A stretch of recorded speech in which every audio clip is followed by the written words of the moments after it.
آپ کو معلوم ہے اللہ تعالیٰ نے 2 مرتبہ میٹنگ بلائی، 2 مرتبہ اللہ نے میٹنگ بلائی۔ پہلی مرتبہ میٹنگ بلا کر کے آدم علیہ السلام کی پشت سے پیدا ہونے والے، آدم علیہ السلام سے پیدا ہونے والے قیامت تک تمام انسانوں کو اللہ نے جمع کیا، جس کو عالم ارواح کہتے ہیں، عالم ارواح میں، اور اللہ نے سارے انسانوں سے ایک وعدہ لیا، الست بربکم، کیا میں تمہارا رب نہیں ہوں؟ آپ بھی تھے، میں بھی تھا، ہم سب تھے، ہم سب تھے۔ اللہ نے کہا الست بربکم، کیا میں تمہارا رب نہیں ہوں؟ سب نے کہا بلا، اللہ تو ہمارا رب ہے، اللہ تو ہمارا رب ہے۔ یہ تو عام میٹنگ تھی، اللہ نے ایک خاص میٹنگ بلائی جس کا ذکر اللہ تعالیٰ سورہ آل عمران کی آیت نمبر 81 میں اللہ نے کیا ہے۔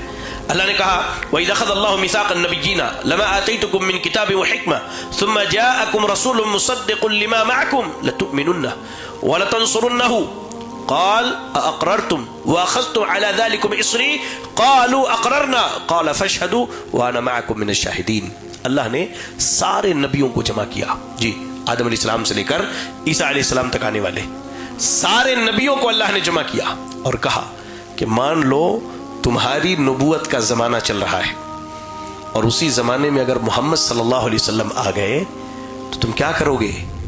اپنی نبوت چھوڑ دو گے، محمد صلی اللہ علیہ وسلم کی نبوت پر ایمان لاؤ گے۔ اتنا عالی شان مقام ہے ہمارے نبی کا۔ اللہ نے اس کے بعد کیا کہا؟ اللہ نے کہا کہ لَتُؤْمِنُنَّ بِهِ وَلَتَنصُرُنَّهُ، اللہ نے کہا وَلَتَنصُرُنَّهُ، اللہ نے کہا کہ تم ایمان لاؤ گے اور ان کی مدد کرو گے۔ یہ سارے نبیوں سے اللہ نے کہا۔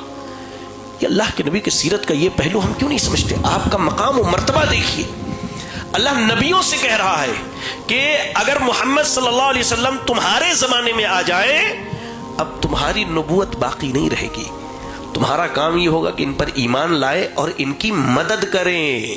جی اب یہاں ایک نقطہ سمجھیے کہ لوگوں نے کتنا بڑا ظلم کیا ہمارے نبی کے ساتھ، لوگوں نے کتنا بڑا ظلم کیا۔